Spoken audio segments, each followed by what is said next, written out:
From Bravery Media, this is Appendix B. On this week's episode, do we have some feelings about SWOT analyses? Here are your hosts, Kristin Van Dorn and Joel Goodman. Kristin, why do you hate SWOT analyses? Okay.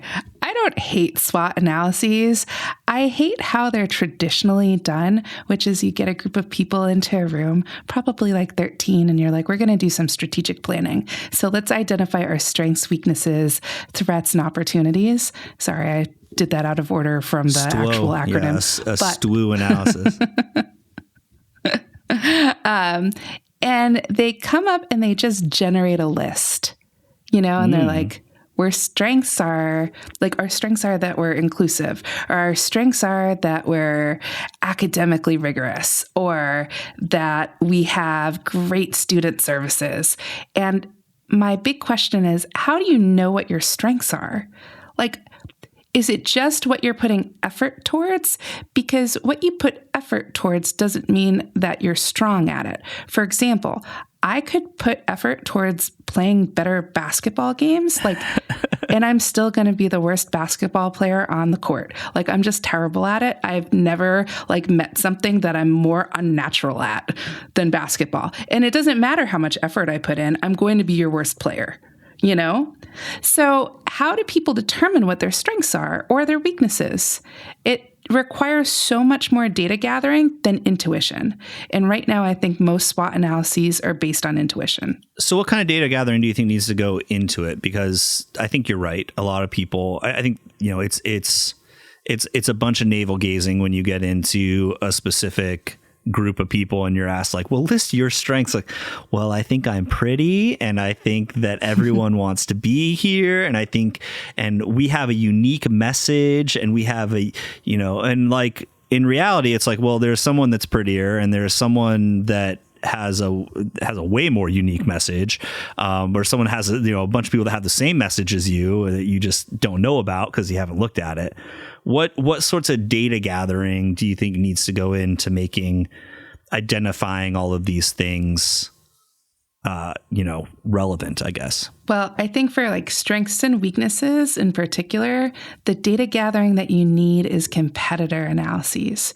So you need to really understand who your competition really is, how your prospects are weighting you against your competition. What are their features and benefits? What are your features and benefits?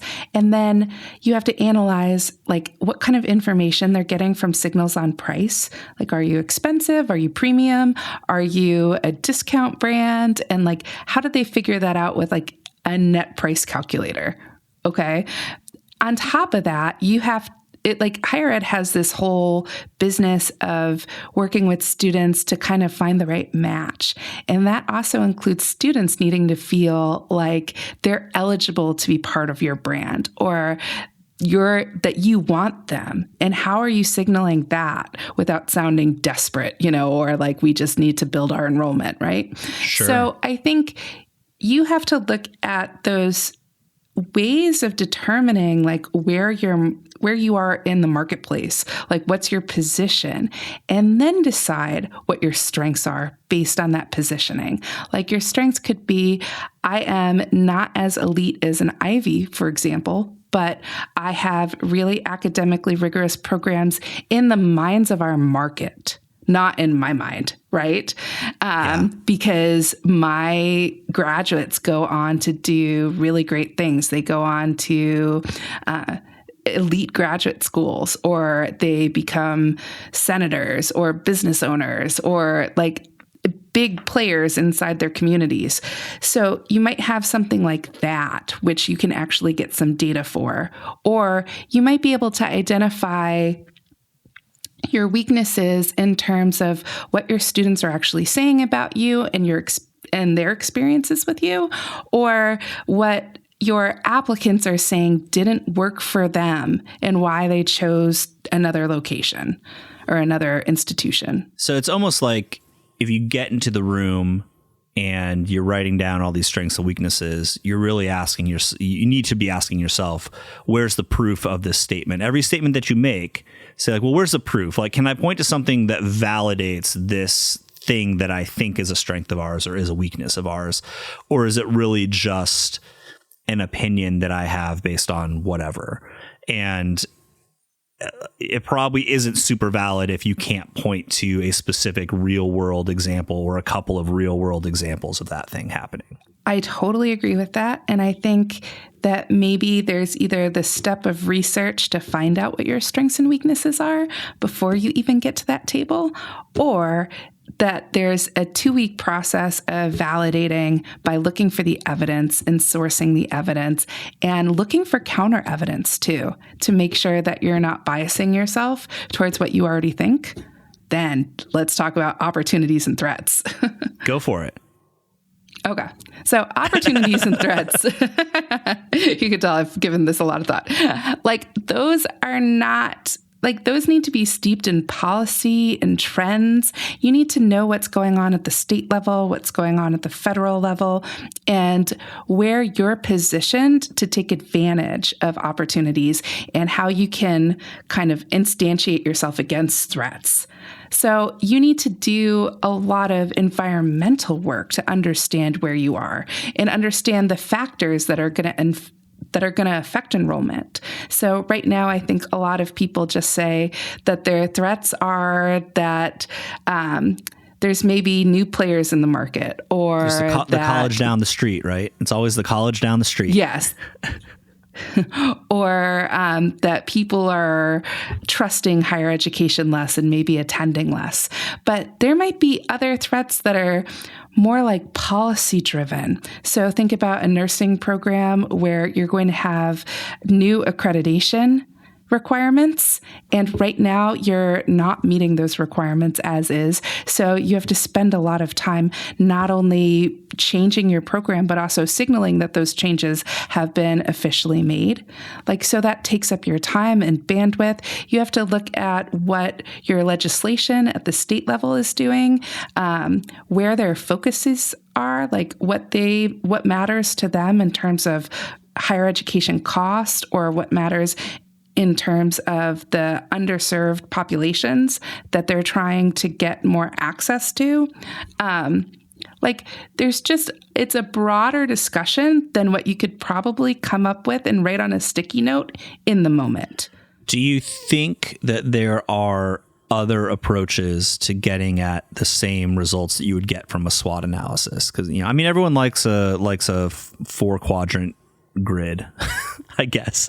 But are there other ways to go about identifying a path forward that you think might be more helpful than going through a SWOT analysis? Or do you just think that the SWOT just needs to be configured correctly with the data side of it? So I'm more of an advocate for it needs to be reconfigured.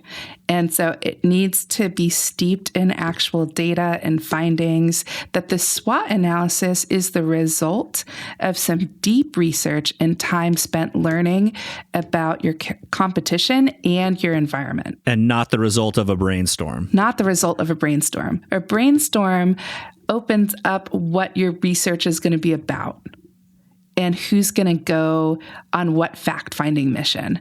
And then the other side of it is translating the results of that analysis into actual actions. And I think that's something that teams are not necessarily the best at doing either. It's like you find out that, okay, our brand is maybe vulnerable to an erosion of our market share because a lot of our competitors have really similar features and benefits, but then they're also offering X, Y, and Z on top of what we're doing. Or they're offering all these things online at lower cost, and ours is in person and residential. You have to look at what is potentially going to erode what you have, or what are the opportunities you have to erode someone else's market share. And I think once you have those ideas in place, then how do you pivot and start turning them into communication messaging.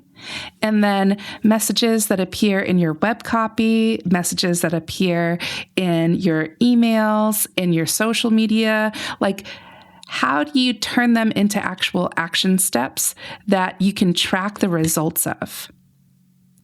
And I think that's a separate process altogether, because that would be looking at the logic of we do these things, we stop doing these things, and then these are the impacts we expect to see. We're going to know that through the outputs that happen after those activities. And that's a process in planning as well. Thank you so much for listening to Appendix B. If you've got thoughts, we'd love to hear them on Apple Podcasts or on social. And just so you know, we've got fun video versions of these episodes on our YouTube channel. And finally, if you're trying to figure out how to use the last of your year-end budget, we at Bravery just want to let you know about our new service offerings. They're all rooted in research, designed to build on top of each other, and each of them can be tailored to the specific needs of your institution. We'd love for you to check them out at bravery.co/services. Thanks for listening, and we'll see you next week.